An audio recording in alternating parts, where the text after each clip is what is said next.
कर लगे आगे चली जाइबू छोड़ी के दुनिया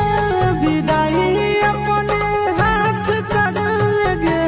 आगे सोनाया रावा हो भरती पटनावा में आके मुलाकात कर लगे